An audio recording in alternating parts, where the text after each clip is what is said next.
السلام عليكم ورحمة الله وبركاته. ازيكم عاملين ايه؟ يا رب تكونوا بخير. ان شاء الله النهارده هنعمل كيك شوكولاته سهله بسيطه، اتمنى انها تنول اعجاب حضراتكم. المكونات اللي موجوده معايا هنا 4 بيضات بدرجه حراره الغرفه، ممكن 3 بيضات لو هما حجم كبير.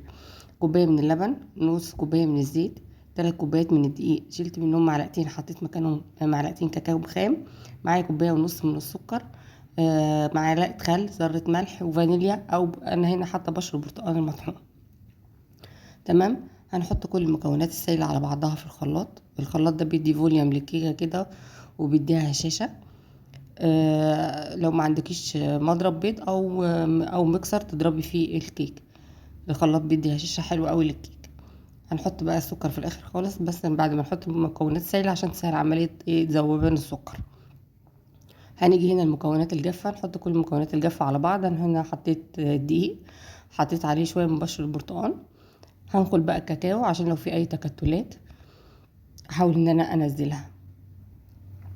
تمام بالشكل ده كده. بالمعلقة بظهر المعلقة كده وانزل كل التكتلات الموجودة عندي بالشكل اللي حضراتكم شايفينه ده كده. هننزل بقى بذرة الملح، انا نسيت احطها مع السوائل، فهحطها عادي مع الدقيق مفيش مشاكل. وهنزل بقى بالبيكنج باودر. هقلب المكونات الجافة وهركنها على جنب، وعلى على ما تضرب كل المكونات السائلة. تمام بالشكل ده كده. المكونات السائلة ضربت، السكر داب تمام بذوبان، واللون بقى فاتح بتاع البيض يعني ضربت كويس.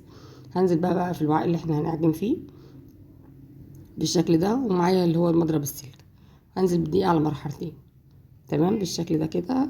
ومع التقليب وادوب الدقيق في قلب المواد السائلة كده، ادمجهم مع بعض وانزل بقية كمية الدقيق واقلب كويس جدا. لو انا حسيت انها تقيله ممكن اضيف لها معلقه ولا 2 من اللبن. ماشي، بس نضيف معلقه بمعلقه كده على قد الاحتياج بالشكل ده كده. ده القوام انا حسيت انه تقيل فرحت ضايفه له معلقتين من اللبن، معلقتين بالظبط. تمام. وهقلبهم واكون مجهزه القالب اللي انا هحط فيه الكيك، بس هضرب كويس عشان ادمجهم مع بعض بالشكل اللي حضراتكم شايفينه ده قوامها. هنزل بقى بالخليط ده في قلب المول بتاع الكيك بالشكل ده. هكون طبعا مسخنه الفرن على درجه حراره 180 او درجة حرارة يعني اعلى شوية من المتوسطة لو مفيش تايمر بالشكل ده. ههزها كويس كده عشان افرغ الهواء، وبعود خلة كده وامشي بيها بشكل دائري بس لتفريغ الهواء. تمام بالشكل ده. بدخلها بقى الفرن على درجة حرارة 180، وبعد نص ساعة افتح الفرن واشوفها هي استوت ولا ما استوتش. تمام بالشكل ده. بعد ما طلعت هسيبها شوية تهدى وبعدين ابقى اقلبها. تمام بالشكل ده كده. كده انا هقلبها بعد حوالي نص ساعة كده قلبتها. هي كده بعد ما اتقلبت مستوية وكويسة مرتفعة ما هبتتش. هجهز لها بقى صوص اقتصادي للتوبنج اللي هنحطه على الوش. نص كوباية من اللبن، نص كوباية من السكر البودرة، نص كوباية من الزيت، وكل ده طبعا برضو بالكوباية المعيارية.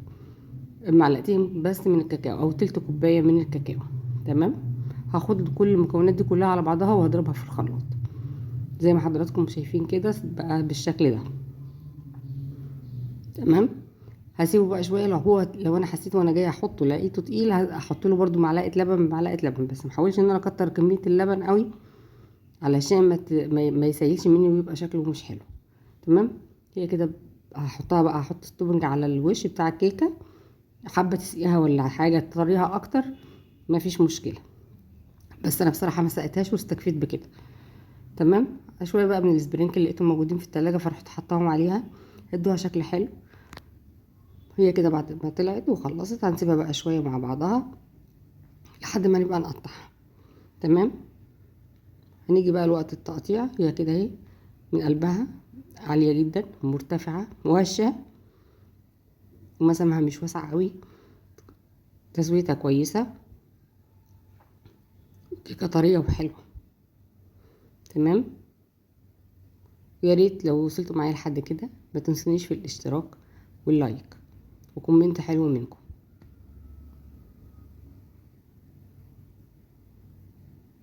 وإلى اللقاء في فيديو جديد.